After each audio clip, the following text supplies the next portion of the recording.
What's going on? It's Astronaut H, and this is the What More Do You Want Network. Now, in this video, I will be discussing some NBA breaking news that I wasn't expecting, but I will get into that as this video carries on, and that is Jordan Poole formerly of the Golden State Warriors has been traded to the Washington Wizards for Chris Paul.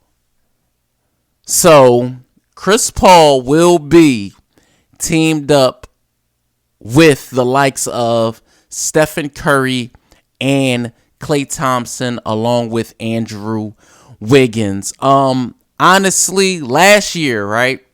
Because I feel like this trade has more moving parts than actually what's on the surface. Because last year we seen that before the beginning of the season, Draymond Green punching on, Jordan Poole. Again, like I said, the series of videos that I do really doesn't focus on off the court issues, but I feel like this one is more relevant than a lot of others.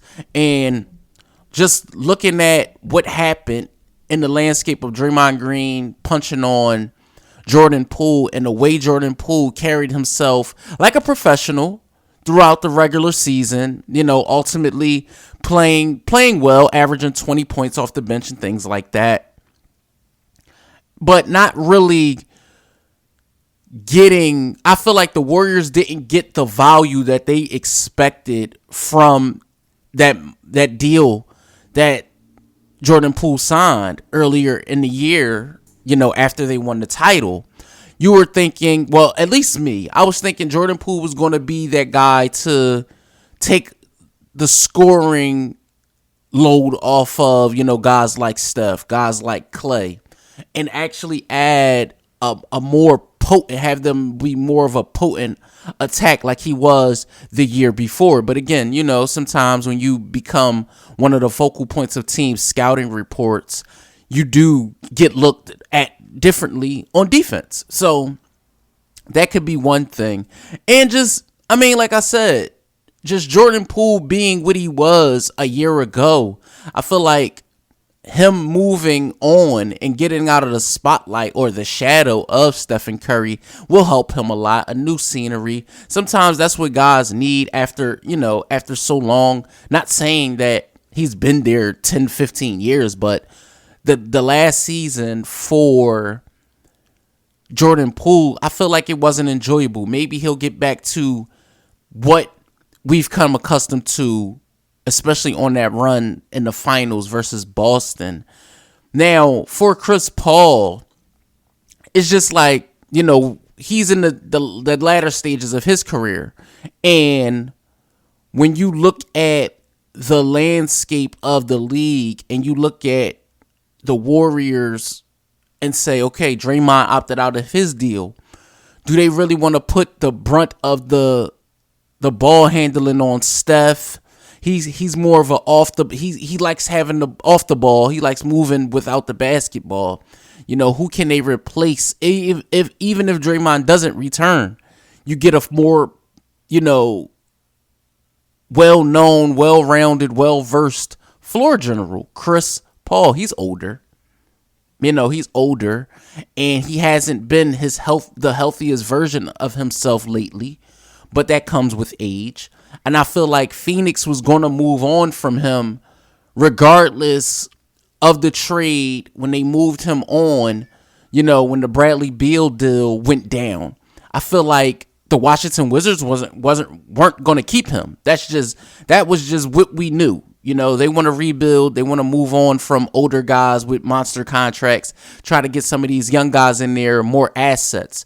So Chris Paul joining forces with the Golden State Warriors, a coach like Steve Kerr, he's had his rifts with in the past. He's, especially when his time in Houston, he had his battles with Steph. So his time with the Clippers, he had his battles with these same Golden State Warriors.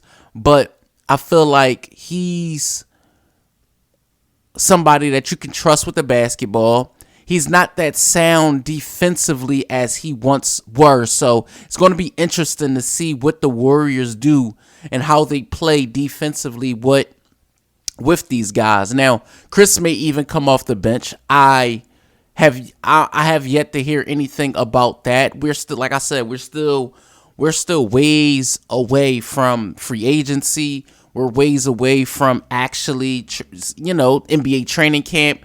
We still have time, before we start to discuss all of the ramifications of certain teams and certain rosters. I believe that the Warriors with this deal still have a ways to go as far as them getting better to actually be able to compete for another championship. But as long as you have a guy like Steph Curry, that gives you a lot. Yeah, that puts you a head and shoulders above a lot of other teams. Like I said, Chris isn't a 20-point per game scorer, but he can handle the basketball, doesn't turn it over fairly well. So that's something, if you are the Golden State Warriors, you're looking forward to that, because at times we know Draymond Green can be a turnover machine at times. He's not that level-headed at times. So we'll see what the dynamic of Chris Paul and the Golden State Warriors look like. And like I said, they still have Andrew Wiggins, Klay Thompson, Jonathan Kuminga, Kevon Looney. They still have guys that they can put together, Moses Moody, to be able to compete, in the Western Conference. It's going to be the same way it was this past season. Teams just bunched up until the end. So I see the Warriors competing. I will do a video as the season gets closer on how many games do I think the Warriors will win after this trade. I think the Washington Wizards will be a team that,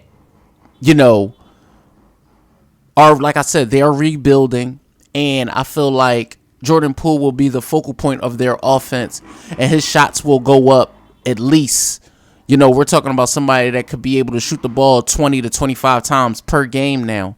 So I'm definitely going to be interested to see how these moves fare both teams. So let me know what you guys think in the comments down below. NBA fans, or if this is just your first time tuning into the channel, let me know what you think in the comments down below. Don't forget to like, comment, subscribe, hit that notification bell so you can know anytime a video is being uploaded to the channel. It's Astronaut H. This is the What More Do You Want Network, and I'll catch you guys on the next video.